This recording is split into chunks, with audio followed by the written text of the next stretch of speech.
అద్వైత ఆత్మ విద్య ఉపదేశం చేస్తూ ఉన్న మన గురువులందరికీ నమస్కారం చేసుకుని మనము మళ్ళీ మన పోతన భాగవతంలోని కొన్ని పద్యాలు చూస్తూ వెళ్దాము. ఇవాళ ప్రాచీన బర్హి గురించి తెలుసుకోబోతూ ఉన్నాం. ఇంక ఇవాటి నుంచి మన ప్రాచీన బర్హి యొక్క ప్రస్థానము ఆయన పూర్తిగా కంప్లీట్గా 100% కర్మ నిష్టలో ఉన్నాడు. అటువంటి వాణ్ణి జ్ఞానం వైపుకి నడిపించడానికి గురువులు చేస్తూ ఉన్న ఉపదేశము మనకింకా మొదలవుతూ ఉన్నది. ఆయన పేరు ప్రాచీన బర్హి. ఎందుకు అంటే బర్హిష్యులంటే దర్భలు దర్భలు పుచ్చుకునే తూర్పు దిక్కుగా పరుస్తూ అదే పనిగా కర్మలు చేస్తూ పోతూ ఉన్నాడు. ఇంకా అంతులేని తంతు ఈ కర్మల ప్రసంగం ఆయనకు. ఈ కర్మలు ఎంత కాలం చేసినా సరే జ్ఞానం లేకుండా మోక్షం అన్నది లేదు. కాబట్టి ఇటువంటి స్థితి నుంచి ఈ కర్మిష్ఠిని సాధకుడిగా ఆత్మ ప్రస్థానం చేసేందుకు వీలుగా మార్చడము ఎట్లా? మన గురువుగారు దానికోసం ఏమి ప్రణాళిక వేశారు, మన వ్యాసుల వారు ఏ విధంగా ఇటువంటి వాళ్ళకి ఉపదేశం చేస్తారు అని చూద్దాము. ఈ ప్రాచీన బర్హి ఇంతకి ఎవరు అంటే, అనగనగా ఒక ఆయన ఉన్నాడు. ఆయనకు ఒక 10 మంది కొడుకులు ఉన్నారు, ప్రచేతసులు అని. వాళ్ళని కూడా ఈయనలాగానే నేను కూడా పెళ్లి చేసుకుని పిల్లల్ని కన్నాను, మీరు కూడా పెళ్లి చేసుకుని పిల్లల్ని కనండి అని చెప్తే వాళ్ళు అలాగే అని బయలుదేరలేదు. వాళ్ళు ముందు వెళ్ళి బ్రహ్మోపదేశం పొంది ఆ విధంగా స్నాతకం అయిన తర్వాత ఇంకా అప్పుడు తర్వాత వాళ్ళు ఏం చేశారని మన వ్యాసుల వారు చెప్పినప్పుడు దాన్ని పోతన గారు ఇక్కడ రాసినప్పుడు చదువుకుందాం. కానీ ఈలోగా వాళ్ళ నాన్న ప్రాచీన బర్హి జ్ఞానం గురించిన ఆలోచన అసలు ఎంత మాత్రమూ లేదు. ఎంతసేపు కర్మలే ఆయనకు. అటువంటి వాడు ఇప్పుడు ఘన కర్మ ఆసక్త చిత్తుడై ఉన్న ప్రాచీన బర్హి కడకు అధ్యాత్మవేదియును కృపాళువును అయిన నారదుడు చనుదెంచి ఆ రాజునకు జ్ఞానబోధంబు చేయు కొరకు అతనితో ఇట్లనియే. ఘనమైన కర్మ ఆసక్తి, కర్మల గురించిన ఆసక్తి అంతా ఇంతా కాదు, ఇంకా కంప్లీట్గా నిష్ఠ అందులోనే ఉన్నది ఆయనకి. ఆయన చిత్తం మనసు అంతఃకరణం మొత్తం కర్మలతో నిండి ఉన్నది, జ్ఞానము లేకుండా ఉన్నది. ఆ విధంగా జ్ఞానము లుప్తమై కర్మలు మాత్రమే మిగిలి ఉన్న ప్రాచీన బర్హి దగ్గరికి ఆత్మ తప్ప వేరేది లేని అధ్యాత్మవేత్త అయిన గురువే వస్తూ ఉన్నాడు. ఒక్కొక్కసారి మన శిష్యులు గురువులను వెతుకుతూ వెళ్తారు. వాళ్లే వెళ్ళి గురువు దగ్గర కూర్చుని ఆయన్ని ప్రశ్నించి పరిపరి విధాలుగా వాళ్లకు తెలిసిన అన్యమైన విషయాల్ని ప్రణిపాతం చేసి గురువు చెప్తూ ఉన్న విషయాల్ని సేవిస్తూ గ్రహిస్తూ వాళ్ళ ప్రస్థానాన్ని సాధిస్తూ ఉన్న వాళ్ళు ఉంటారు. మన విదురుడిలాగా విదురుడు అదే పనిగా పనిగట్టుకుని బ్రహ్మోపదేశం చేసేవాడెవరు అని వెతుకుతూ వెతుకుతూ వెతుకుతూ వెళ్ళాడు. మన ఉద్ధవుడు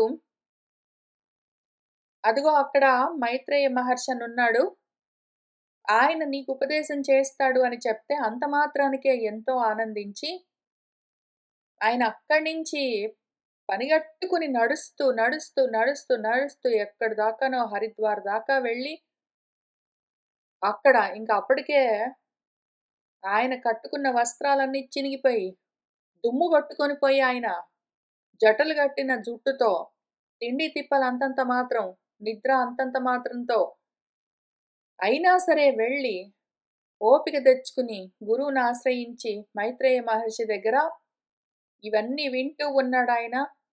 తెలుసుకుంటూ ఉన్నాడు. ఈ విధంగా కూడా ఉంటారు శిష్యులు. లేదా కొంతమంది శిష్యులు వాళ్ళకి ఆత్మజ్ఞానం కావాలని తెలియదు. అయితే కర్మల్ని వదిలిపెట్టేశారు. కానీ ఆత్మజ్ఞానం గురించి వాళ్ళకి తెలియదు. ఎవరిని అడగాలో, ఏమడగాలో తెలీదు. అటువంటి స్థితిలో గురువే వచ్చి వాళ్ళ దగ్గర కూర్చుని, "నీకిది కావాలి, ఇదిగో పట్టు" అని ఉపదేశం చేస్తారు. మన పరీక్షిత్తుకు శుకుల వారు చేస్తూ ఉన్నట్టు. ఒక్కొక్కసారి శిష్యుడికి అసలు ఆ ఉద్దేశం గూడా ఉండదు. కర్మలను వదిలిపెట్టే ఉద్దేశమే ఉండదు. పూర్తిగా కర్మల్లోనే దిగబడి ఉంటే, సంసారంలో కూరుకుని ఉంటే, అటువంటి వాడి దగ్గరికి కూడా మళ్ళీ గురువే వచ్చి చెప్పొచ్చు. శిష్యులు గురువుల దగ్గరికి వెళ్లారా? గురువులు శిష్యుల దగ్గరికి వెళ్లారా ఫిజికల్‌గా అన్నది అప్రస్తుతము. ముఖ్యమైన విషయం ఏమి అంటే, వాళ్ళిద్దరూ ఉన్నతి గురించి, ఉన్న స్థితి నుంచి తమ స్థితికి చేరడం గురించిన ఒక్క మార్గంలో వెళ్ళాలి. ముందు వేరే వేరే మార్గాల్లో నుంచి మన ప్రాచీన బర్హి పూర్తిగా కర్మ మార్గంలో, మన గురువుగారు పూర్తిగా ఆత్మ మార్గంలో ఉన్నా గూడా, మన గురువుగారు శిష్యుణ్ణి అటువైపుకి తిప్పగలిగితే మంచి. లేకపోయినా కూడా గురువుకి బాధ్యత, ధర్మము ఏమి అంటే ఉపదేశం చేయడము. తెలిసిన దాన్ని చెప్తూ ఉండడం. కాబట్టి చేస్తూ ఉన్నాడు. ఎందుకు చేస్తారు? ఆత్మవేత్తలు పనిగట్టుకుని ఇప్పుడు ఏం అవసరము? శుకుడికి ఏం అవసరమో పరీక్షిత్ దాకా రావడము. నారదుడికి ఏం అవసరమో ప్రాచీన బర్హి దగ్గరికి రావడము. అవసరమేమీ లేదు. దయ, కేవలము కృప. తెలిసింది చెప్పకుండా ఉండలేరు గాబట్టి. వాళ్ళు తెలుసుకున్న ఆత్మవిద్య, ఆ రహస్యము చెప్పకుండా ఉండలేరు కాబట్టి దయతోటే చెప్తారు. అదొక్కటే. ఇంక వేరే కారణం లేదు. ఎందుకు ప్రాచీన బర్హి దగ్గరికి నారదుడొచ్చాడు?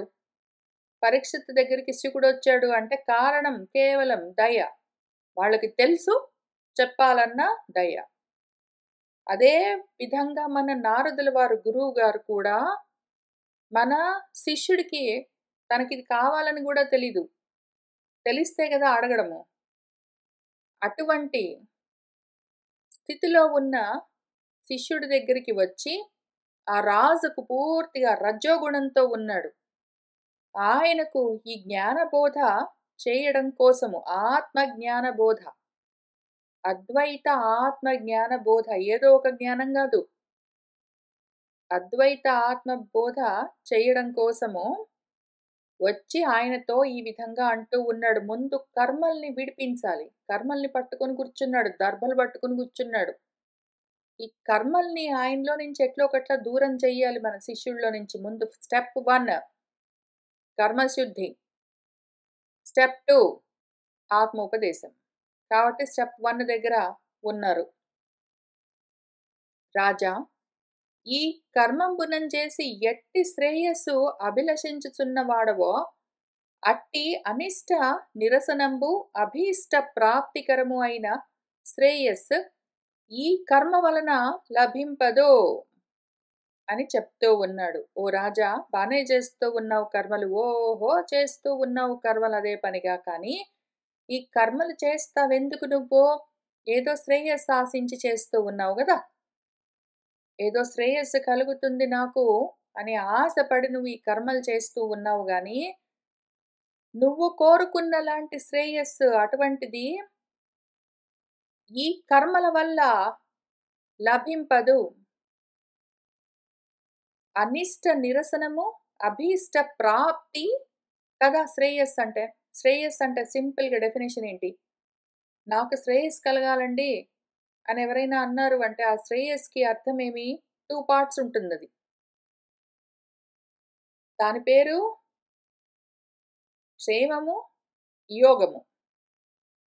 ఒకటేంటంటే, నాకు అనిష్టమైన విషయాలు, నాకిష్టం లేని విషయాలేమైనా ఉంటే, నా దగ్గరికి నా జోలికి రాకుండా ఉంటే అది నాకు క్షేమం. రెండోది నేను కోరుకున్నది నాకు కలిగితే అది యోగం. అభీష్ట ప్రాప్తి యోగము. అనిష్ట నిరసనము, క్షేమము.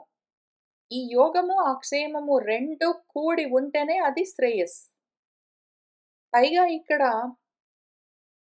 తెలిసే రాసారో మన పోతన గారు, లేదా ఇక్కడ స్పెల్లింగ్ మిస్టేకో తెలీదు గానీ, అనిష్టలో షకారానికి రెండో ఠకారం ఉన్నది. కాబట్టి దాన్ని 2 రకాలుగా అర్థం చూద్దాము. మామూలుగా అనిష్టం అని రాయాలనుకుంటే ఫస్ట్ టకారం రాయొచ్చు. ఇక్కడ అనిష్ట అనుంది కాబట్టి 2 విధాలుగా చూద్దాము. అక్కర్లేని నిష్ఠ, అనిష్ట. అక్కర్లేని విషయాల్లో నీకు నిష్ఠ ఉన్నది అంటే దాని పేరు అనిష్ట. ఇప్పుడు అటువంటి అక్కర్లేని విషయాల మీద ఉన్న నిష్ఠ తొలగిపోవాలి. అంటే కర్మల పైన కర్మనిష్ఠ తొలగిపోవాలి. ఆత్మ ప్రాప్తి కలగాలి. రెండోది అనిష్టమైన విషయాలు, నీకిష్టం లేని విషయాలు రాగూడదు. కావాలనుకున్నవి రావాలి.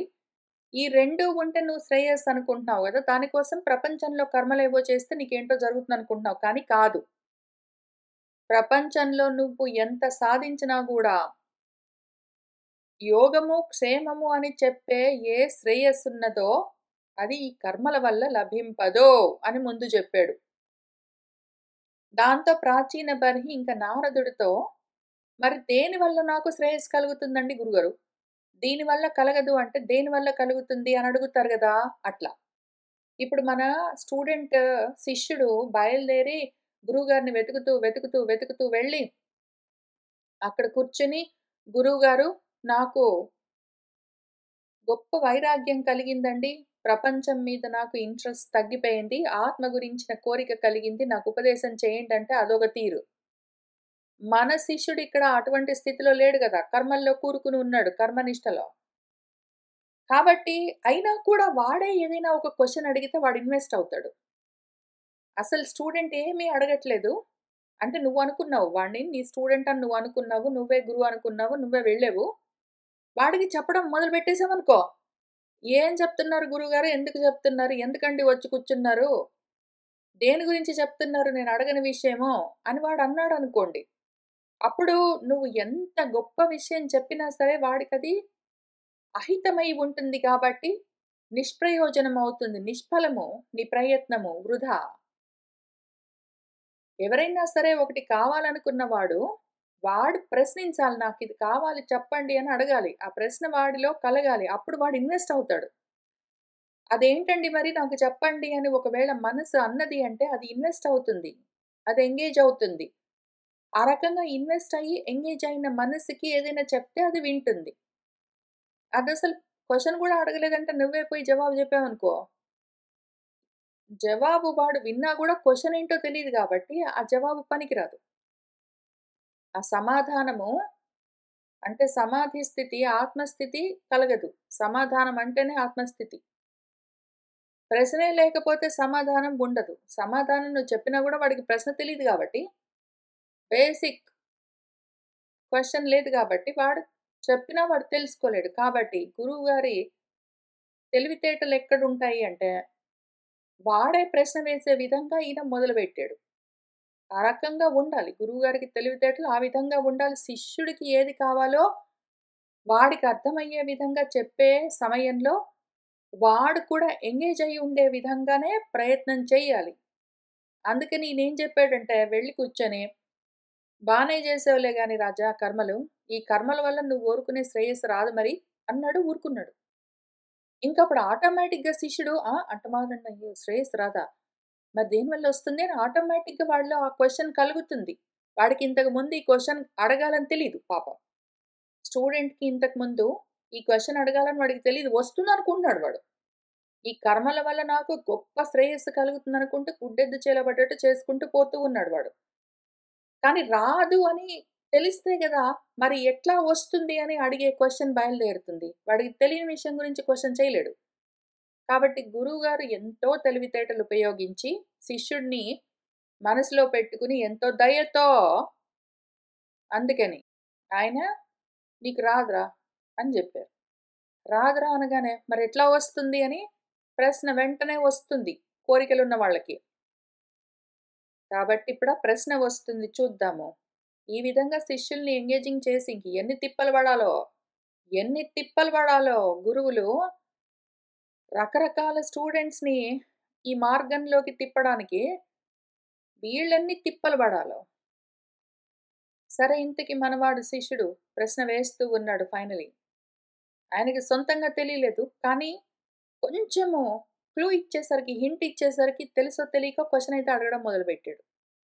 అనగా మునీంద్ర మహాభాగా "ఏను కర్మాపహత జ్ఞానినగుచు మోక్షమెరుగంగలేకనైతి ఇట్టి నాకు ఇప్పుడు కడు విమలంబును కర్మబంధ నాశకంబును అగు జ్ఞానోపదేశంబు కావింపుము. అతి దయాకారా కూటధర్మంబులగు గేహ తతులందు చెంది జాయా తనూజాత ధనాధికములే భూరి పురుషార్థములుగాగా బుద్ధి తలచు మతి విహీనుడు సంసార మార్గములను తగన్ పరిభ్రామ్యమానుడై ఒగిని మోక్ష పదము నొందగజాలడు భవ్యచరిత.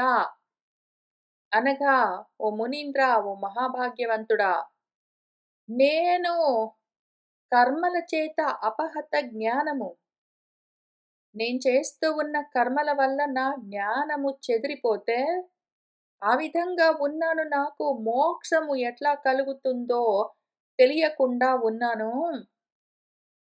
ఇప్పుడు నాకు ఆ విమలమైన ఆత్మధర్మము ఏదైతే కర్మబంధ నాశకమున్నదో అటువంటి జ్ఞానము ఉపదేశం చెయ్యి.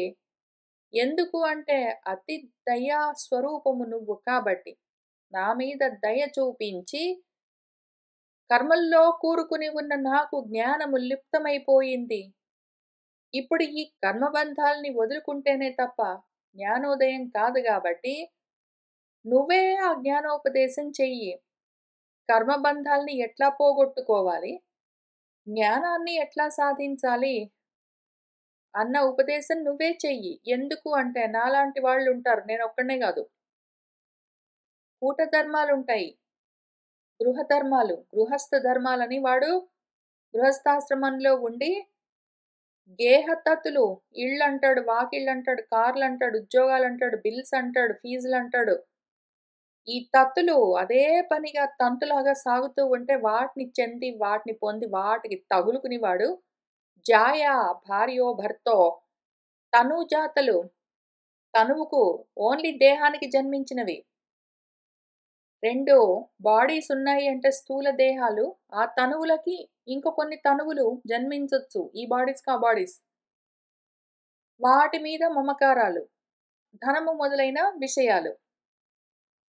వీటినే పెట్టుకుని ఇవే గొప్ప పురుషార్థాలనుకుని బుద్ధిలో తలుచుకునే వాళ్ళుంటారు. ధర్మార్థ కామ మోక్షాలని 4 ఉంటాయి గదా! మొత్తం అన్నీ గూడా ఇయన్నీ నా భార్యో, నా భర్తో, నా పిల్లలు, నా డబ్బులు, నా ఇల్లు. ఇంకిక్కడికయిపోయింది. మొత్తం కలిపి. పురుషార్థాలు సాధించడం అనుకుని కూర్చునే వాళ్ళుంటారు. మతి విహీనుడు. ఆ రకంగా బుద్ధి నశించి ఉన్నవాడు సంసార మార్గంలోనే పడి పరిభ్రమిస్తూ ఉంటాడు. మాటి మాటికి జన్మలు తెచ్చుకుంటూ ఉంటాడు. అటువంటి వాడు ఒక్క విధంగా మోక్షాన్ని పొందడం అన్నది ఏదో ఒక పద్ధతిలో, ఏదో ఒక మార్గంలో, ఏదో ఒక విధంగా మోక్షం పొందడం అన్నది కుదరదు. పొందజాలడు ఓ భవ్యచరిత. కాబట్టి నువ్వే చెప్పు నాకు తెలుసు. ఈ విషయం నాకు తెలీదా? ఈ రకంగా ఇల్లు పిలికునాను పెట్టుకొని కూర్చున్న వాళ్ళు అక్కడక్కడే ఆ సంసారంలోనే తిరుగుతూ ఉంటారు. మోక్షం లేదు అని నాకు తెలీదా? తెలుసు. కానీ మాత్రం కర్మల్ని వదిలిపెట్టలేకుండా ఉన్నాను. ఇప్పుడు ఈ కర్మల్ని వదిలిపెట్టడం ఎట్లా? అందుకోసం నాకు హెల్ప్ చేసే ఏదైనా ఉపదేశం చేస్తావా అని పాపం ఆయనే అడిగాడు. ఆయన క్వెషన్ ఆయనే అడిగాడు గాబట్టి, ఇప్పుడు జవాబు చెప్తే వింటాడు. అనవుడు అప్పుడు అతడు అనును మన గురువుగారు ఏమన్నారంటే, అనగా ఈ అధ్వరంబులందును కృపమాలిన నీచే విశంసింపంజని కూలిన పశువుల వేల సంఖ్యల గనుమ ముందు అసలు ఆ యజ్ఞాలపైన విరక్తి, అసహ్యం కలగాలి. యజ్ఞాలు చేస్తూ కూర్చున్నాడు. కర్మలు చేస్తూ కూర్చుంటాడు. ఆ కర్మల మీద ఇల్లు, భార్య, బిడ్డలు, భర్త డబ్బులు వీటన్నింటి సంగతి సరే. ముందు కర్మల మీద అసహ్యం కలగాలి. అసహ్యం అంటే సహించలేకపోవడం. వద్దు అని అనిపించడం ముందు కలగాలి. కాబట్టి ఆ కర్మల పైన ముందాయన ఫోకస్ చేస్తున్నాడు. కర్మల్ని అటాక్ చేస్తున్నాడు మన గురువుగారు.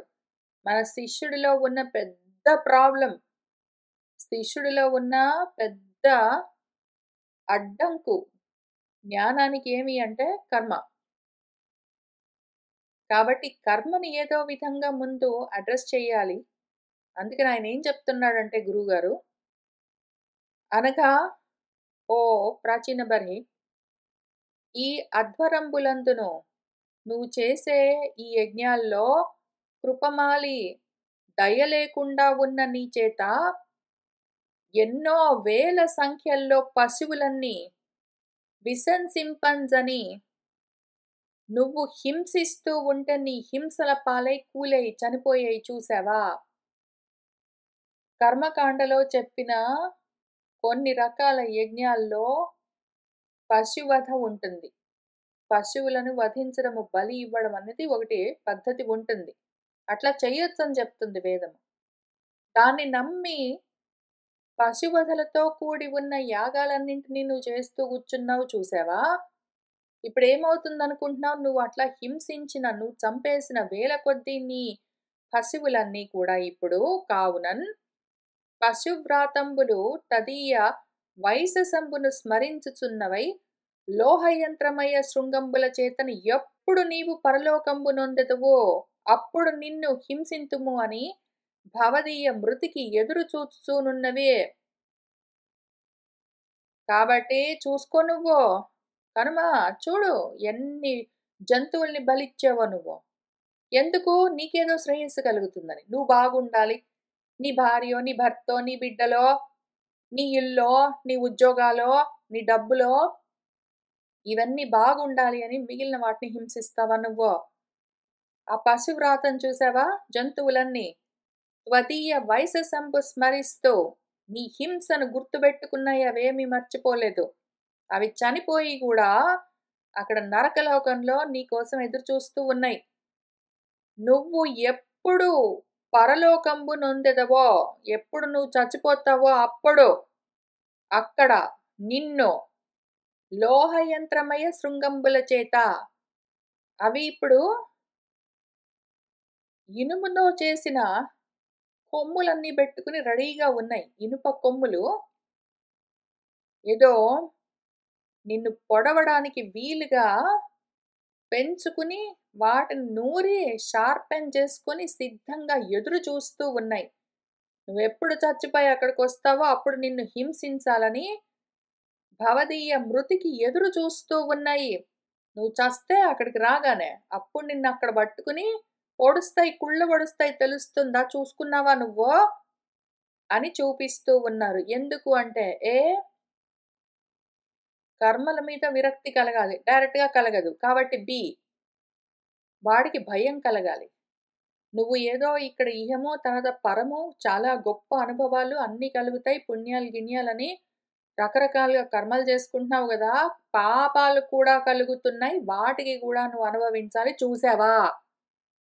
అని చూపిస్తూ ఉన్నారు. ఈ భయం ఉంటే వెంటనే కర్మలను ఆపేందుకు అవకాశం ఉంటుంది. వెంటనేనో, నెమ్మదిగానో కనీసం భయం ఉండాలి. భయం ఉండాలి. కనీసం భయం ఉండాలి.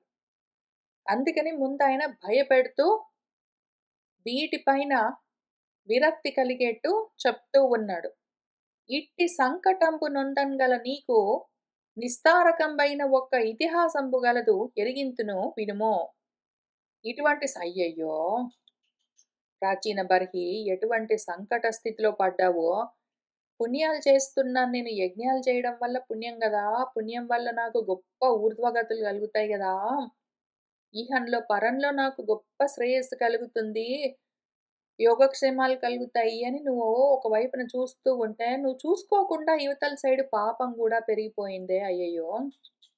ఎంత కష్టమొచ్చింది, ఎంత సంకట స్థితొచ్చింది అని శిష్యుడి పట్ల శిష్యుడు ఎంగేజ్ అయ్యేట్టు చెప్తూ, ఇవన్నీ నిజంగా ఉన్నాయా? ఈయన చెప్తున్న కథలోనే, ఇప్పుడు చెప్పబోతూ ఉన్న కథలో ఇన్ని లేవు ఉన్నది ఒకటే అని చెప్తాడు. అయినా గూడా ఇప్పుడు ఏవో నువ్వు చేసే యజ్ఞాలు, అందులో పశువులు అవి నరకాల్లో ఎదురు చూస్తున్నాయి. నువ్వు చస్తే నిన్ను పొడుస్తాయి. అయ్యో! నీకెంత కష్టమొచ్చిందని ఎందుకు చెప్తున్నాడు? శిష్యుడు అవి నమ్ముతున్నాడు కాబట్టి, ముందు వాటిని చెప్పి, ఆ తర్వాత ఇక్కడి నుంచి అసలు ముందు శిష్యుడు వినడం మొదలుబెడితే ఫోకస్డ్‌గా, తర్వాత చెప్పవలసిన ఉపదేశం చేస్తాడు ఎట్లైనా గూడా. ముందు అధ్యారోపణ చేసి లేనివన్నీ ఎందుకు అంటే అనువాదము. వీడు నమ్ముతూ ఉన్నాడు గాబట్టి, వేదాలన్నీ చదివాడు కర్మకాండ భాగంలో ఉన్నవన్నీ అవన్నీ తెలుసు. వాటినట్లనే అనుష్ఠానం చేస్తున్నాడు కాబట్టి, వాడు దేన్ని నమ్ముతాడో దాన్ని బట్టి అనువాదం చేస్తున్నాడు ముందు. దాన్ని తర్వాత అపవాదం చేస్తాడు. ఇవన్నీ లేవు. ఉన్నదంతా ఒకటే అది నువ్వని చెప్తాడు. అక్కడికి తీసుకొని వెళ్తాడు. ఇప్పుడైతే ముందు అనువాదం చేస్తూ ఉన్నాడు. ఇవన్నీ నిజంగా ఉన్నాయని వింటున్న వాళ్ళు నమ్మేరు మళ్ళీ. ఆత్మ మార్గంలో, బ్రహ్మ మార్గంలో, జ్ఞాన మార్గంలో ఉన్నవాళ్ళు ఎందుకివన్నీ చెప్తూ ఉన్నారో మన గురువులు అని చూసుకోండి. కర్మ మార్గంలో ఉన్న వాళ్ళకి ఇట్లా చెప్పవలసొస్తుంది. కర్మ మార్గంలో ఉన్నవాళ్ళు ఏవేవో నమ్ముతారు గాబట్టి, ముందసలు ఉపదేశం స్టార్ట్ చేసే కన్నా ముందు వాళ్ళ మనసెక్కడుందో చూసి, దాన్ని అనుసరించి వాదనము, మాట్లాడడం, చెప్పడం చేస్తారు ముందు గురువులు. ఆ తర్వాత అనువాదం అయిపోయిన తర్వాత అసలు స్టూడెంట్స్‌కి తెలుస్తూ ఉన్నది విషయం అర్థం చేసుకుంటూ ఉన్నారు శిష్యులన్నాక, అప్పుడు అపవాదం చేసి దారిన బోయేవన్నీ ఉన్నదేంటో చూపిస్తారు. కాబట్టి ఇప్పుడు మన గురువేం చెప్తున్నారంటే, ఇటువంటి సంకట స్థితి పొందబోతూ ఉన్నావు నువ్వు గాబట్టి, అయ్యో! నీకింత కష్టమొచ్చింది. నిన్ను ఈ కష్టంలో నుంచి బయటపడేసే తారక మంత్రము, నిస్తారకమైన ఒక ఉపాయమున్నది. ఇదిగో ఈ కథ. దీన్ని చెప్తాను విను. ఇది విన్నావనుకో, ఇది నీకు తరుణోపాయం. ఓకే. నిస్తారకమది. నిన్ను పూర్తిగా కంప్లీట్‌గా ఈ ప్రాబ్లమ్‌లో నుంచి బయటపడేస్తుంది అని చెప్పారు. చెప్పి ఇంక కథ మొదలుపెడుతున్నారు ఎవరికి ఈ కథ పురంజనుడని ఒకడున్నాడు. ఈ పురంజనుడి కథ ఎవరికి చెప్తూ ఉన్నారు? ఆడియన్స్ ఎవరు దీనికి అధికారులు? ఈ కథ వినడానికి అధికారులెవరు అంటే, ఎవరెవరైతే దేహాద్యభిమానాలతో ఉన్నారో, ఇల్లు, పిలుకున, భార్యాభర్త, పిల్లలు, బిల్స్, ఉద్యోగాలు, డబ్బులు, ఆరోగ్యాలు బాగుండడాలు, బాలేకపోవడాలు, ఇంకా ఏవో రావడాలు, ఏవో పోవడాలు, తద్దినాలు, శ్రాద్ధాలు, పండుగలు, పబ్బాలు, కోరికలు, కోపాలు, తాపాలు, మోహాలు వీటిలో బాగా ఆ పురంలో దేహమన్న పురంలో పూర్తిగా నిండి ఉంటే, వాటితో పాటు జన్మించి అందులోనే ఆ పురంలోనే జీవిస్తూ ఉన్న పురుషుడెవడున్నాడో, పురిసైతే ఇతి వాడు పురంజనుడు. అటువంటి వాడు ఒకడున్నాడు అనగనగా అంటే ఎవడో ఒక్కడు గాదు. మొత్తం అందరూ వాళ్ళే ఉంటారు మెజారిటీ. పూర్తిగా 100% జ్ఞాన నిష్టలో ఉండి ఆత్మస్థితిలో ఉన్న వాళ్ళని వదిలిపెడితే, మిగిలిన వాళ్ళందరూ పురంజనులే. కాబట్టి మన వ్యాసుల వారు ఎవరి కథ వాళ్ళకే చెప్తూ ఉన్నారు. ఇక్కడ పురంజనుడు అని చెప్పినప్పుడల్లా, ఈ దేహానికి ఏదో ఒక పేరుంటుంది కదా! పలాని పేరు. ఆ పేరు పెట్టుకుని వాడి కథ అని చెప్పుకోవాలి. ఇప్పుడు పురంజనుడు, ఇక్కడ కూర్చున్న పురంజనుడు, ఈ మాటలన్నీ మాట్లాడుతూ ఉన్న పురంజనుడెవడు? మీనా. వాడి కథ. మీనా కథ. లేకపోతే ఇంకెవడు వింటున్నాడో, ఎవడు చదువుకుంటున్నాడో, ఎవడు చెప్తున్నాడో, ఆ దేహానికి ఏదో ఒక పేరుంటే, ఆ దేహం, ఆ పేరు అవన్నీ నావే, అది నేనే అనుకుంటున్న వాడు ఎవడెవడున్నాడో, ఆ పేరు ఇక్కడ బెట్టుకుని, వాడి కథ అని చదువుకోవాలి. అయితే అక్కడికే అయిపోయిందా మన కథ? కాదు. మన కథ ఎక్కడి దాకా వెళ్ళాలి అంటే, పురంజనుడుగా ఉంటే ఉన్నాము. పురంలో జన్మించి పురిసైతే ఇతి అని పురుషః అయితే అయ్యాము. కానీ ఇక్కడి నుంచి పూర్ణత్వాత్ పురుషః పురంజయుడు కావాలి మనము. అదే పురుషుడికి 2 అర్థాలుంటాయి. ఒకటి పురిసైతే ఇతి అంటే పురంలో ఉంటూ పురాన్ని, ఆ దేహాన్నే నేననుకుంటూ ఇంకా అదే దేహ భావనతో ఉన్నవాడు పురంజనుడు. అక్కడి నుంచి వాడు పురంజయుడు కావాలి. త్రిపురాంతకుడు కావాలి వాడు. పూర్ణత్వాత్ పరిపూర్ణమైన జ్ఞానస్వరూపం నేనని తెలుసుకోవాలి. అక్కడికి తీసుకుని వెళ్ళే కథ. పురంజనుడి నుంచి పురంజయుడిగా వాడు విజయుడవ్వడానికి మార్గమేమి అని చూపిస్తూ ఉన్న కథ. చూస్తూ వెళ్దాము. భూమీశ వినుమయ్య, పూర్వకాలమున పురంజనుడు అను ఒక్క రాజు గలడు. అతనికి అవిజ్ఞాతుడను పేరన్ తగిలి అవిజ్ఞాత చేష్టుడు అగు సఖుడు కలడు.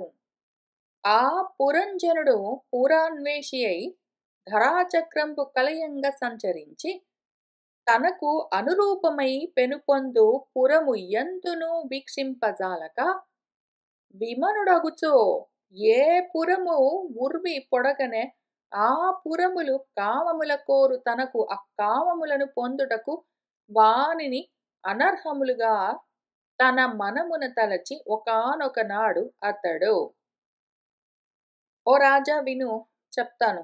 అనగనగా ఒకానొకప్పుడు, once upon a time there was a king, his name is Puranjana.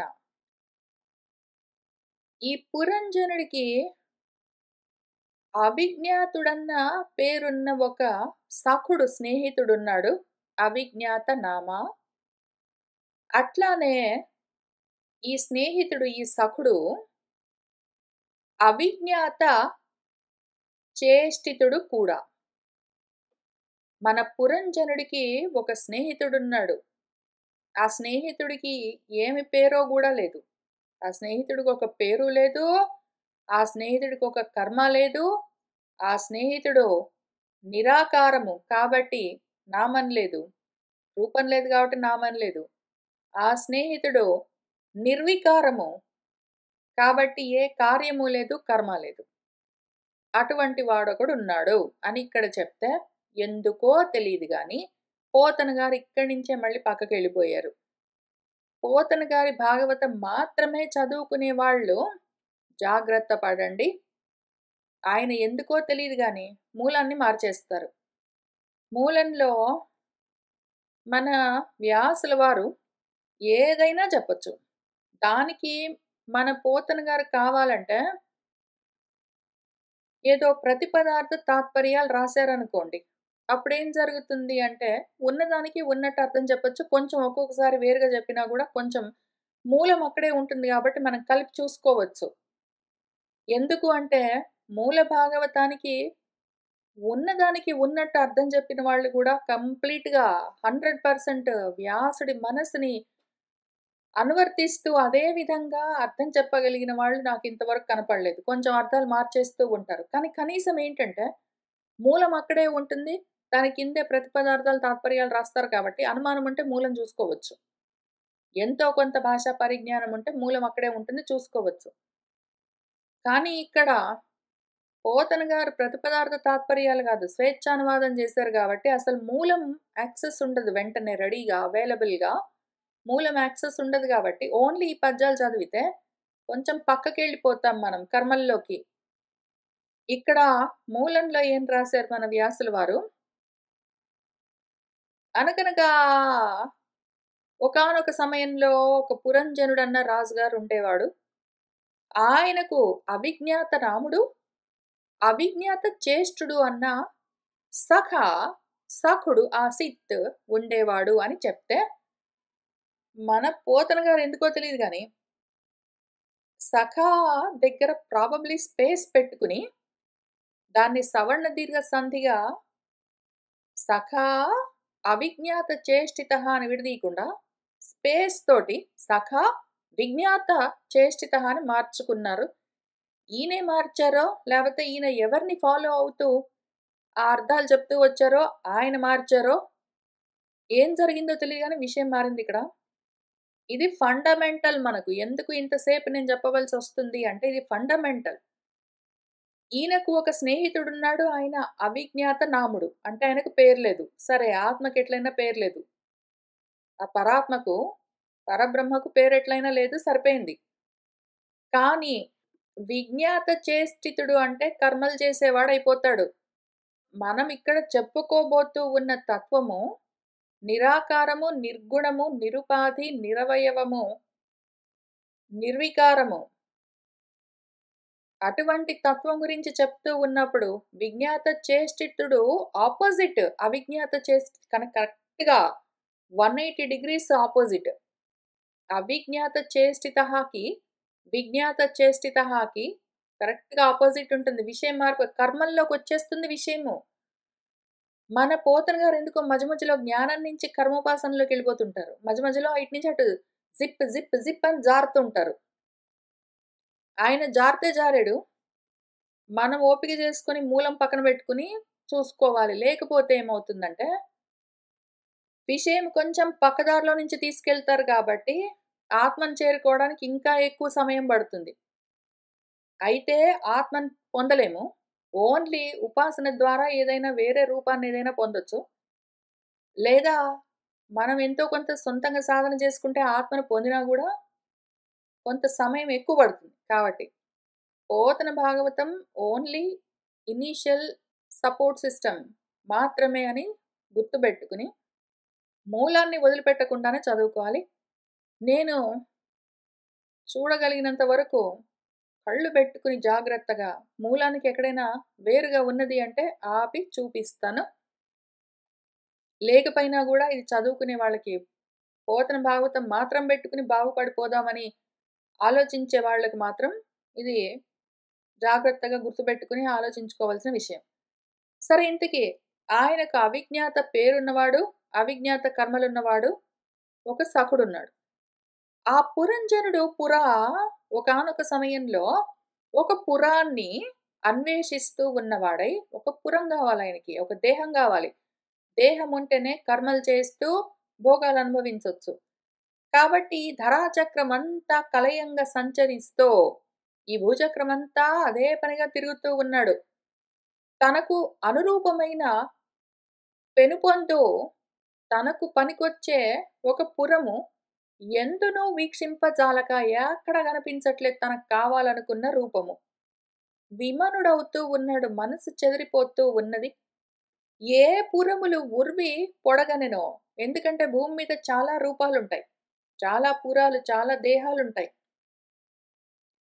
ఏదో కీటకం దగ్గర నుంచి బ్రహ్మం వరకు, ఏదో చెట్ల దగ్గర నుంచి పశు పక్షుల వరకు అన్ని రకాల జీవరాశులు ఉంటాయి. అన్నీ ఉంటాయి. దాందేముంది? ఎన్నైనా ఉంటాయి. అయితే నాకు పనికొచ్చే పురమేది? నా కోరికలు తీరే, నా కామాలను తీర్చుకోవడానికి అనువైన తగి ఉన్న యోగ్యమైన పురమేది? దేహమేది? అని వెతుకుతూ ఉన్నాడు. ఆయనకి కోరికలు చాలా ఎక్కువ. ఆ కోరికలకు తగిన, వాటిని తీర్చుకోవడానికి తగిన రూపం కావాలి. మిగిలినవన్నీ అనర్హము. వద్దు అనుకుంటూ, తన మనసులో అనుకుంటూ తిరుగుతూ ఉన్నాడు. ఎట్లా? ఉన్నాడని గాదు, కానీ చెప్పుకోవడానికి అనువుగా ఉంటుంది గాబట్టి చెప్తూ ఉన్నాను. అసలు ఈ మాట అనడానికి గూడా నాకు కష్టంగా ఉంది. అయినా గూడా చెప్తాను. జీవుడొకడున్నాడనుకోండి. ఎందుకు అంటే జీవుడు మళ్ళీ సెపరేట్‌గా ఓడున్నాడని ఎట్లా చెప్తాను? ఉన్నది ఒకటే గాని, సరే ఇప్పుడు ఏదో విషయం సులభంగా అర్థం అవ్వడం కోసం. ఒకడు జీవుడున్నాడు. వాడేం చేస్తాడంటే, వాడి మనసు నిండా కోరికలున్నాయి.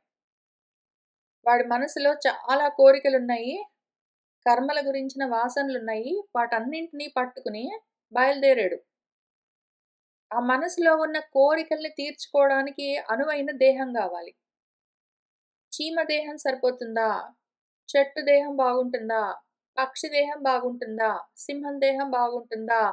అని అన్నీ చూసుకుంటాడు వాడు. చూసుకొని, సరే వీటన్నిటిలో ఎక్కడైనా పనికొస్తే అందులో దూరుతాడు. లేకపోతే మనిషి దేహం అయితే ఇంకా బాగుంటుంది. ఇంకా ఎక్కువ అనుభవాలు పొందొచ్చని వాడికనిపిస్తే మనిషి దేహంలోకొచ్చి దూరుతాడు.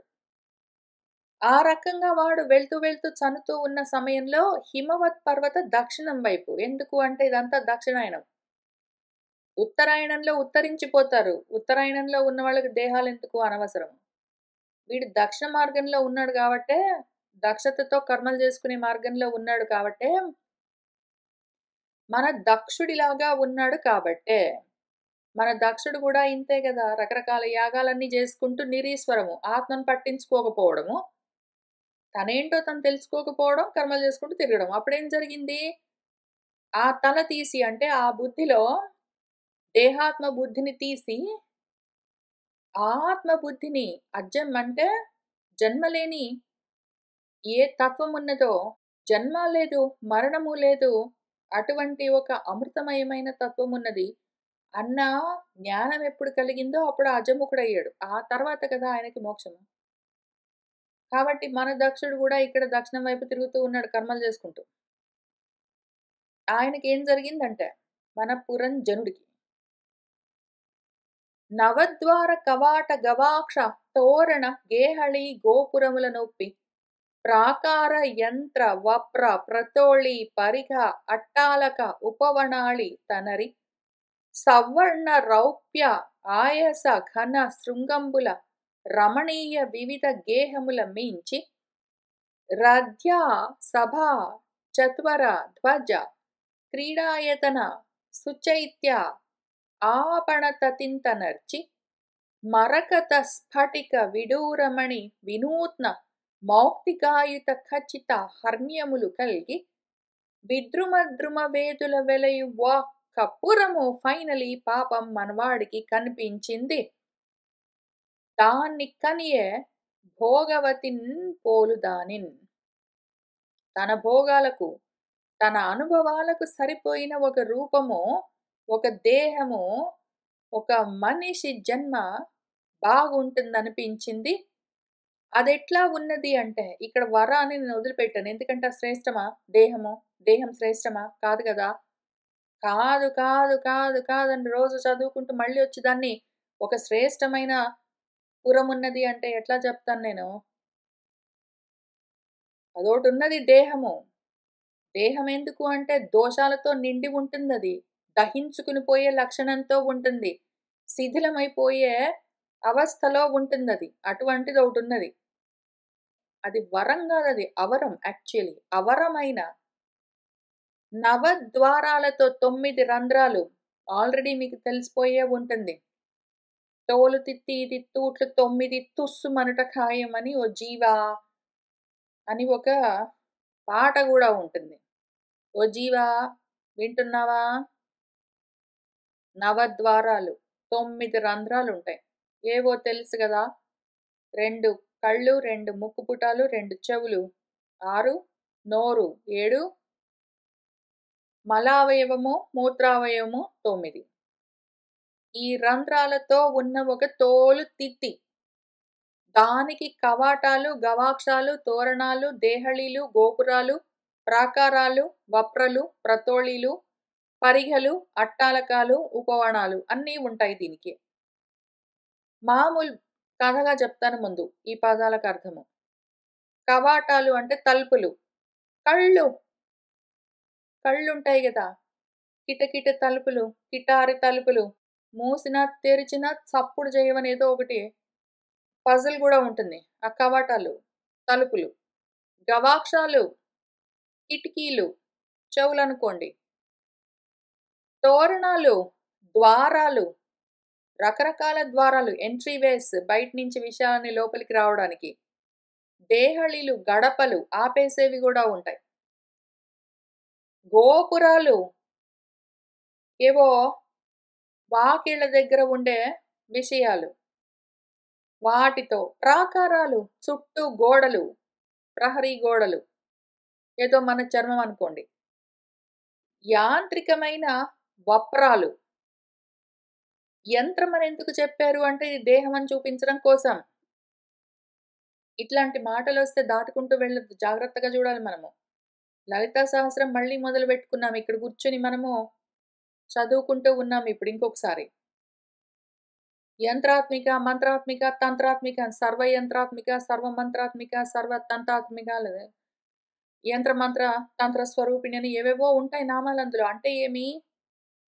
యంత్రము, మంత్రము, తంత్రము ఏదైతే యాంత్రికంగా కదులుతూ ఉంటుందో అది యంత్రము. ఏదైతే మనస్సుతో నడుస్తూ ఉంటుందో అది మంత్రము. ఏదైతే దేహంతో జరుగుతూ ఉంటుందో అది తంత్రము. తనువుతో జరిగేది తంత్రం. మెషిన్ మొత్తం కలిసి పనిచేస్తూ ఉంటే యంత్రం. ఏదైతే మనస్సుతో సంకల్పాల ఆలోచనలతో నడుస్తూ ఉంటుందో అది మంత్రం. ఇప్పుడు ఇది యంత్రం. ఈ మెషిన్. ఈ మొత్తం ఒక దేహం అన్న మెషిన్ ఉంది గదా! ఈ మెషిన్‌లో ఎందుకు చెప్పాల్సొచ్చింది? అది ఓన్లీ తంత్రం అని ఎందుకనలేదు? ఓన్లీ దేహం గాదు. ఆ దేహంలో ప్రాణాలు, ఇంద్రియాలు, మనసుతో సహా కలిపి ఆ మొత్తం మెషినరీ గురించి చెప్పబోతున్నారు గాబట్టి, యంత్రం అని జెప్పారు. అదొక మిషన్ ఉంది. దానికి వప్రాలున్నాయి. అంటే కోటలు. ప్రతోళీలున్నాయి దానికి. అంటే రకరకాల హైవేస్. ఇన్ఫర్మేషన్ రావడానికి, వెళ్ళడానికి రాజవీధులు. పరిఘలు అంటే అగడ్తలని పిలుస్తారు. అట్టాలకాలు, బురుజులు, ఉపవనాలు, ఉద్యానవనాలు, తోటలు వీటితో పాటు సవర్ణ రౌప్య ఆయసము. బంగారము, రౌప్యం అంటే వెండి, ఆయసం అంటే ఇనుముతో చేసిన శృంగాలున్నాయి గొప్పవని జెప్తున్నారు. ఏవి 3 ఉన్నాయంటే వెంటనే మనకు త్రిగుణాలు. ఆయసము ఇనుముతో చేసిన శృంగం అంటే ఏమి? తమోగుణము. రౌప్యము తెల్లగా ఉంటుంది వెండి. కాబట్టి సత్వగుణము. మిగిలింది రజోగుణము. రమణీయమైన రకరకాల ఇళ్ళతో, గేహములతో ఎందుకంటే మళ్ళీ దేనికి దానికి సెక్షన్స్ ఉంటాయి. ఆర్గన్స్ అన్నీ ఏవో సిస్టమాటిక్‌గా పనిచేస్తూ ఉంటాయి. ఇక్కడ యంత్రం అంటే సిస్టమ్ బేసిక్‌లీ. ఎనీవే అందులో సిస్టమాటిక్‌గా మళ్ళీ సెపరేట్ రెస్పిరేటరీ సిస్టమ్స్ అవన్నీ ఉంటాయి. రకరకాల గ్రూప్స్. పైగా రథాలు వెళ్ళే మార్గాలు. సభలో మనసన్న సభ అనుకోండి అట్లాంటివి. చత్వరాలు 4 రోడ్ల కూడళ్ళు. ధ్వజాలు ఏదో గరుడ ధ్వజం అని అట్లా పిలుస్తాము. ధ్వజం అంటే గుర్తు, చిహ్నం. వీడు జీవంతో బతుకున్నాడని చెప్పడానికి గుర్తేమి ఊపిర్లు. అదే మన జెండా. ఆ జెండా ఎగురుతూ ఉన్నంత వరకే వాడు లోపల ఉన్నాడని అర్థం. రాజుగారు ఏ ఇంట్లో ఉన్నాడు అని చెప్పడం కోసం ఆ ఇంటి పైన ఒక జెండా ఎగరేస్తారు. రాజుగారికి ఒక 10 ఇళ్ళున్నాయనుకోండి. 10 ప్రాంతాల్లో. రాజుగారు పలానింట్లో ఉన్నప్పుడు ఆ ఇంటి పైన ఒక జెండా ఎగరేస్తారు. అంటే ఆ రాజుగారు అక్కడ ఉన్నాడని అర్థం. దాన్ని బట్టే మిగిలిన ప్రజలకు తెలుస్తుంది. జెండా ఎగరేయడంలో ఉన్న ముఖ్య ఉద్దేశం. ఇక్కడ మన రాజుగారు పురంజనుల వారు అంటే జీవుడు గారు ఆ దేహంలో ఉన్నాడు అని ఎట్లా తెలుస్తుంది? ఆ ధ్వజం, ఊపిరి నడుస్తూ ఉన్నది అంటే వాడు అందులో ఉన్నాడని లెక్క. ఆ ధ్వజం మిస్ అయిందనుకోండి, జెండా దిగిపోయిందనుకోండి, వాడందులో లేడు, ఖాళీ చేసి ఎళ్ళిపోయాడని అర్థం. సరే కాబట్టి ధ్వజం అంటే మన ఊపిర్లు అనుకుందాం. క్రీడాయతనాలు, ఆడుకోవడానికి ఆట స్థలాలు, చైత్యాలు, ఆపణాలు, బజార్లు, ఏదో వీధులు, ఏదో ప్లే గ్రౌండ్స్ వాటన్నింటితో రకరకాల కలర్స్ దేహం నిండా, బాడీ నిండా ఎన్ని కలర్స్ రకరకాల మణుల్లాగా మెరుస్తూ ఉంటాయి. కళ్ళు మిలమిలా మెరుస్తుంటాయి. పళ్ళు మిలమిలా మెరుస్తుంటాయి. జుట్టు మిలమిలా మెరుస్తుంటుంది. గోర్లు, చర్మము అన్ని రకరకాలుగా బాడీ పార్ట్స్‌లో ఎక్కడెక్కడో రకరకాల రంగులన్నీ ఉంటాయి. అరచేతిలో ఒక రంగు, కంటి పాపలో ఒక రంగు, జుట్టు ఒక రంగు, పళ్ళొక రంగు. ఇంగ ఆ రంగులన్నీ చెప్తున్నారిక్కడ. రకరకాల రత్నాలన్నీ చూపిస్తున్నారు. మరకతాలు, స్ఫటికాలు, వైడూర్యాలు, మణులు, ముత్యాలు, వాటితో ఖచ్చితము తాపడం పెట్టిన హర్మ్యాలు, ఆకాశ సౌదాలు, విద్రుమాలు పగడాలతో చేసిన ద్రుమవేదులు అంటే చెట్ల చుట్టూ చప్టాలు.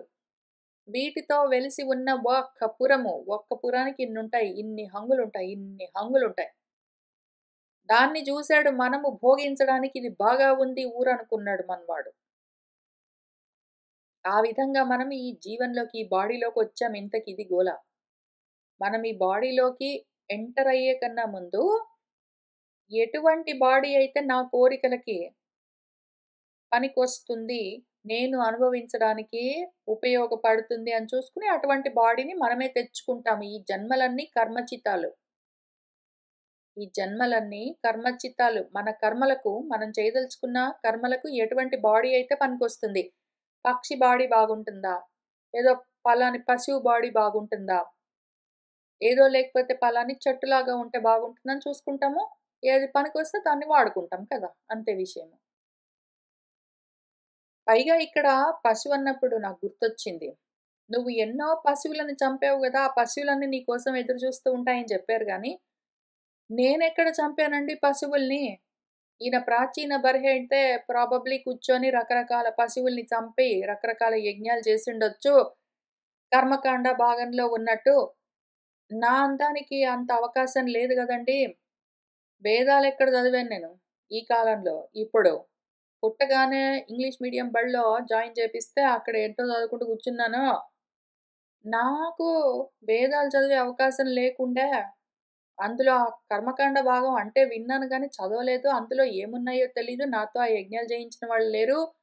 నేను అంత డబ్బులు పెట్టి భూత బలులన్నీ ఇచ్చి జీవహింసలు చేస్తూ యజ్ఞాలన్నీ చేయలేదండి. నాకు తెలీదు. నాకు సంబంధం లేదు. నాకు కాదండి ఈ కథ.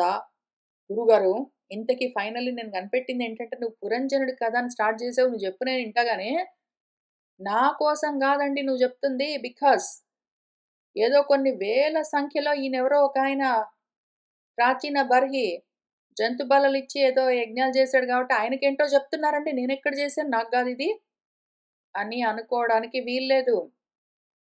మనము గూడా వేల సంఖ్యలో పశువులని హింసిస్తూనే కర్మలు చేస్తూ ఉంటాము. మన జైనులు, బౌద్ధులు చెప్పినట్టు మనం కదిలితే చాలు ఎన్నో జీవులు నశిస్తూ ఉంటాయి. మనం మాట్లాడితే చాలు ఎన్నో జీవులు కంటికి కనిపించేవి, కనపడనివి సూక్ష్మ జీవులు నశిస్తూ ఉంటాయని వాళ్ళు పాపము జైనులైతే మరీ జాగ్రత్తగా ఇప్పుడు మనం కోవిడ్‌కే భయపడి మాస్కులు పెట్టుకోం గానీ, వాళ్ళు పాపం దీనికి భయపడి మాస్కులు పెట్టుకొని తిరిగేవాళ్ళు. ఫేస్ మాస్కులు. సరే ఇంతకి అంతటి సూక్ష్మంగా చూడవలసిన అవసరం గూడా లేదు.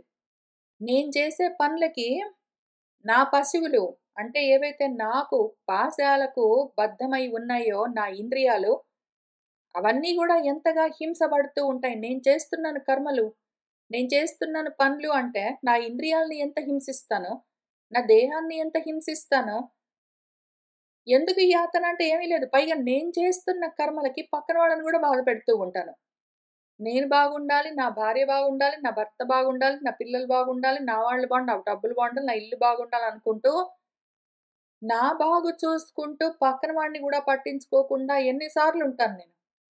పైగా ఇక్కడ కూర్చొని నా ఇష్టమొచ్చినట్టు నేను చదువుకుంటాననుకుంటూ పక్కన వాడిని హింసిస్తూ, నేను పూజలు చేసినంత వరకు ఎవడు నన్ను పలకరించగూడదు అని ఇంట్లో వాళ్ళని ఏడిపిస్తూ, నేను చెప్పినట్టు నువ్వు బడిలో చదువుకుని తీరాల్సిందే అని సొంత పిల్లల్ని హింసిస్తూ, ఎన్ని రకాలుగా మనము, ఎన్ని విధాలుగా, ఎన్ని చోట్ల, ఎంత కాలంగా ఇటువంటి హింసలను చేస్తూ వస్తాము. అందుకనే మన మొత్తం శాస్త్రాలు పతంజలి చెప్పిన యోగ శాస్త్రం దగ్గర నుంచి, మన భగవంతుడు చెప్పిన భగవద్గీత వరకు ఎక్కడి నుంచి ఎక్కడికి ఎన్ని చదివినా సరే మనుస్మృతి దాకా అంతటా ఒకే విధంగా అహింస గురించే మాట్లాడతారు. ఎందుకు? బికాజ్ హింస అన్నది మన జీవితంలో కర్మలు చేస్తూ ఉన్న సమయంలో ఎక్స్‌ట్రీమ్‌లీ నేచురల్ కాన్సీక్వెన్స్. జీవహింస, ప్రాణిహింస మనల్ని మనం బాధ పెట్టుకొని మన చుట్టూ ఉన్న ప్రాణులని హింసించడము, మన భార్యనో, భర్తనో, పిల్లలనో, తెలిసిన వాళ్ళనో, బంధువులనో, ఆఫీస్‌లో వాళ్ళనో చీమలనో, దోమలనో, బొద్దింకలనో ప్రతి దాన్ని దేన్నో దాన్ని హింసించకుండా, హింస లేకుండా కర్మలు చేయడం కుదరదు. జీరో. అవకాశం లేదు. పైగా ప్రాణుల వరకే ఎందుకు? భూతహింస ఉండాలి. తప్పనిసరిగా మనం చేస్తున్న కర్మల్లో. ఎందుకు? పంచభూతాలను గూడా హింసిస్తాము. ఎన్వైర్న్‌మెంట్‌ని హింస చేస్తాము. హింస లేకుండా కర్మలు ఉండేది అవకాశమే లేదు. అవన్నీ పాశాలతో మనకు బద్ధమై ఉంటాయి. కాబట్టి మనం వాటిని హింసిస్తూనే కర్మలు చేస్తూ ఉంటాము. ఈ కథ నాకు గాదు ఏదో ప్రాచీన బర్హి ఏదో కర్మకాండలో ఉన్నట్టు ఏంటో కర్మలు చేసుకున్నాడు. ఆయన ఏంటో పసిహింస చేసాడు. ఆయనకేంటో నరకాలొస్తాయి. నాకెక్కడొస్తాయి? నేనసలు ఎవ్వరిని బాధ పెట్టనండి అనుకున్న వాళ్ళందరూ గూడా కూర్చోండి. అందరూ పురంజనులే. అందరూ ప్రాచీన బర్హులే. తెలిసినా తెలియకపోయినా ఎంతో కొంత ప్రాణిహింస, భూతహింస లేకుండా కర్మలన్నవి ఉండవు. అవకాశమే లేదు. సరే ఇంతకీ మనవాడు ఏదో ఒకటి ఒక రూపం చూసుకున్నాడు. అందులోకి దూరుదామని నిర్ణయించుకున్నాడు. కానీ మాత్రం వీడు పురుషుడు బానే ఉన్నాడు. పురిసేతే ఇతి అని పురుషుడు పురంజనుడు. ఆ పురంలోకి జనాలి. అంటే చనాలి. అంటే లోపలికి వెళ్ళాలి అని నిర్ణయించుకున్నా గూడా, ఉత్త పురుషుడు వెళ్లి ఉపయోగం లేదు. ప్రకృతి ఉండాలి తప్పనిసరిగా. వాడు జీవభావంతో ఒక దేహంలోకి దూరుతూ ఉన్నాడు అంటే, ఆ దేహంలో ఆ పురుషుడితో పాటు ఒక ప్రకృతి ఉంటుంది అనుమానం లేదు. అయితే ఈ పురుషుడితో పాటు ఆ ప్రకృతి ఉంటుంది గదా! ఈ పురుషుడు, ప్రకృతి మాత్రమే గాదు ఈశ్వరుడుంటాడు అనుమానం లేదు. ఈ ఈశ్వరుడెవరు మళ్ళీ మనకి? మన అవిజ్ఞాత నాముడు, అవిజ్ఞాత చేష్టుడు. మన పురంజనుడికి ఒక సఖుడు, పేరు ఊరు లేనివాడు ఒకడున్నాడని చెప్పారు గదా! అది ఈశ్వర భావము. ఈ జీవభావం ఉంటే ఉన్నది, ఈశ్వర భావం అక్కడే ఉంటుంది. ఎందుకంటే జీవైశ్వరులు ఇద్దరు ఒకటే. జీవుడు వేరు, ఈశ్వరుడు వేరు గాదు. జీవేశ్వరులు ఇద్దరు ఒక్కటే. అయితే వీడు జీవుడిని అనుకున్నాడు గాబట్టి ఈశ్వరుడు వేరుగా కనిపిస్తున్నాడు వాడికే. వాడిని వాడు వేరుగా చూసుకుంటున్నాడు కాబట్టి నేను వేరు, ఈశ్వరుడు వేరు అని వాడు అనుకోగానే వెంటనే జగత్, ప్రకృతి బయలుదేరుతుంది అనుమానం లేదు. ఈ విషయం ఎప్పుడు చెప్పారు మన గురువుగారు? రెండో స్కందంలోనే. వ్యాసుల వారు రెండో స్కందంలో చివరి చాప్టర్‌లో పదో ఏదో పద్యంలో వీడిని వీడు ఆత్మకు వేరుగా చూడగానే వెంటనే జగత్తు బయలుదేరుతుంది. అసలు ఆధ్యాత్మికము, ఆది దైవికమని 2 లేవు. 2 ఒక్కటే. జీవేశ్వరులు 2 ఒక్కటి. అయితే వాడు ఆధ్యాత్మికం వేరు, ఆది దైవికం వేరు అనుకోగానే ఆది భౌతికమైన జగత్తంతా బయలుదేరొస్తుంది అని చెప్పాడు. కాబట్టి ఇప్పుడు వీడు వేరనుకుంటున్నాడు కాబట్టి వెంటనే జగత్ రావాలి గదా! వెంటనే ప్రకృతి రావాలి. అందుకని వస్తుంది. ఈ పురుషుడి కోసం తోడుగా ఉండడానికి ప్రకృతి. అనుమానమే లేదు.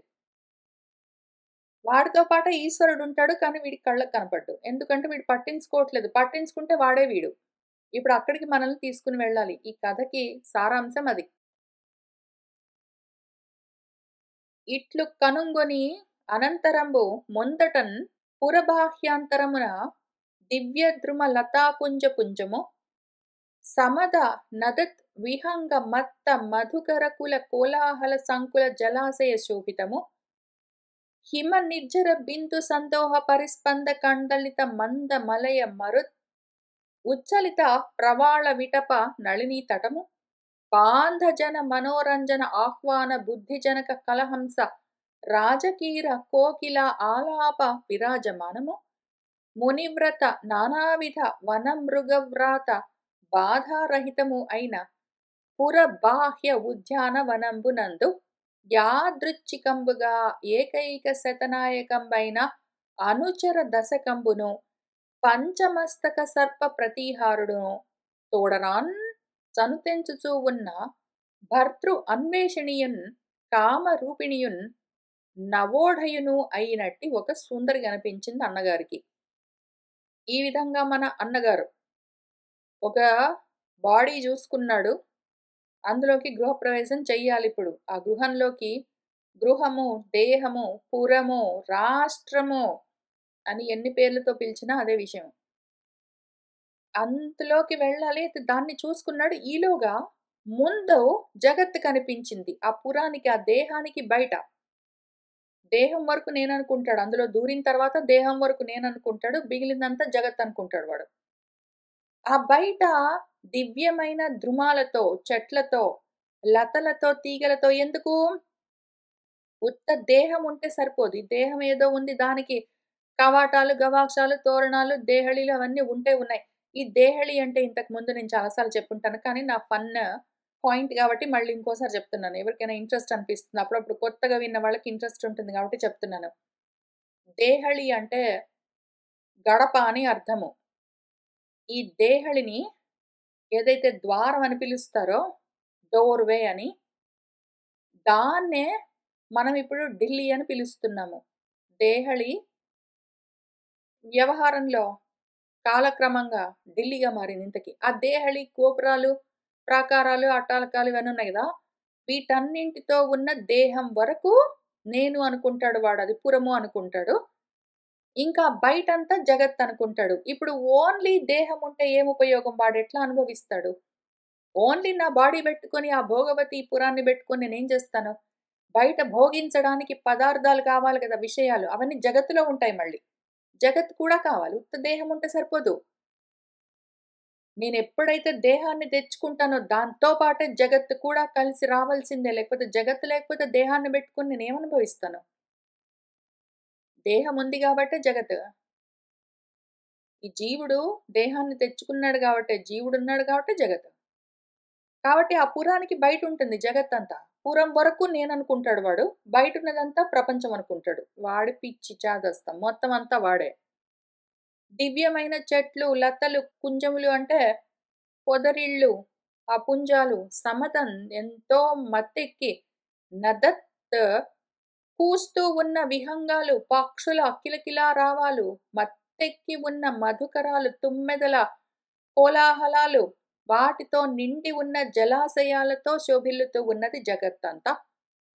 హిమవత్ పర్వత సానువుల నుంచి జాలువారుతూ ఉన్న జలపాతాలు, అక్కడి నుంచి నీటి బిందువులు ఎగిరి పడుతూ ఉంటే ఆ సమూహంతో కదులుతూ ఉన్న ఏదో ముడుచుకుని ఉన్న పద్మాల్లో నుంచి వస్తూ ఉన్న పరిమళాలను పుచ్చుకుని మందంగా వీస్తూ ఉన్న మరుత్ గాలులు, వాటితో కదులుతూ ఉన్న ఏదో ప్రవాళాల్లాగా ఉన్న, పగడాల్లాగా ఉన్న ప్రవాళాలు అంటే చిగురుటాకులు. పగడాల్లాగా ఉన్న ఎర్రటి చిగురుటాకులు ఈ గాలికి కదులుతూ ఉంటే ఆ విటపాలు, కొమ్మలతో ఉన్న చెట్లు, తర్వాత మన పద్మాల కొలనులు, ఆ తటాకాలు, పాంధజనులు అంటే బాటసారులు వెళ్తూ ఉంటే మనసులను రంజింపచేస్తూ ఆహ్వానిస్తున్నాయా అని మనకనిపించేలాగా ఉన్న కలహంసలు, రాజకీరాలు అంటే రామచిలుకలు, కోకిలలు, వాటి యొక్క ఆలాపాలు, వాటితో విరాజమానమై ఉన్నది జగత్తంతా అందంగా, సుందరంగా నా కోసమే తయారై ఉన్నది. అక్కడ మునులు ఉంటారు. ముని వ్రతంలో ఉన్న నానాకమైన మృగాలు ఉంటాయి. ఏ బాధ లేకుండా అన్నీ ఉంటాయి నా కోసం రెడీగా సిద్ధం. నేను పుట్టేసరికి జగత్ గ్యారంటీ రెడీ.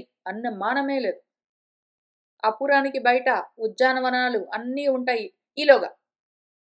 ఆ ఉద్యానవనంలో యాదృచ్ఛికంగా ఒక అమ్మాయి భర్తను అన్వేషిస్తూ వస్తూ ఉన్నది. తనను భరించేవాడు పురుషుడు కావాలి. ప్రకృతిని భరించే పురుషుడోడు గావాలి. వాణ్ణి వెతుకుతూ ఒక ప్రకృతి బయలుదేరింది. దానికి ఒక 10 మంది స్నేహితులున్నారు. ఆ స్నేహితులు, ఆ అనుచరులు ఒక్కొక్కళ్ళు 100 మంది సైన్యానికి నాయకులు. ఎందుకు అంటే ఈ 10 ఇంద్రియాలు. ఇంద్రియాలకి అనంతమైన ఇంద్రియ విషయాలుంటాయి. కంటికి ఎన్నో అనంతమైన దృశ్యాలు. కన్ను అన్న ఆ ఇంద్రియము దృశ్యాలన్నింటికి నాయకత్వాన్ని వహిస్తూ ఉంటుంది. ఆ రకంగా ఎన్నో విషయాలని నడిపిస్తూ ఉన్న ఓ 10 ఇంద్రియాలు. పంచమస్తక సర్ప ప్రతిహారుడు ఒక 5 తలల పాము అంటే పంచ ప్రాణాలతో కదులుతూ ఉన్న ఒక పాము ప్రతిహారుడు అంటే ఏదో ద్వారపాలకుల్లాగా ముందు నడుస్తూ ఉంటే వెంట నడుస్తూ ఉంటే ఒక అమ్మాయి భర్తను అన్వేషిస్తూ వస్తూ ఉన్నది. కోరిన రూపాలు పొందగలదు ఆ ప్రకృతి. నవోఢ అంటే నవయవ్వనంలో ఉన్నది, ఇంకా ప్రౌఢ వయస్సులో లేదు. ఆ రకంగా ఉన్న అమ్మాయిని చూసాడు. ఆ ప్రకృతిని చూసాడు. ఇంకా చట్టాపట్టాలు వేసి ఆ పురంలోకి ప్రవేశిస్తాడు. పురుషుడు, ప్రకృతి ప్లస్ ఈశ్వరుడు ముగ్గురు కలిసి ట్రయాంగిల్ లవ్ స్టోరీ స్టార్ట్ అవుతుందిప్పుడు. దీన్ని చూసుకుంటూ వెళ్దాము. ఇవాల్టికి ఇక్కడికి ఆపుదాము. కోరుకున్న వాళ్లకు అద్వైత ఆత్మజ్ఞానం అందాలని ఆశిస్తూ ఉన్నాను. స్వస్తిరస్తు.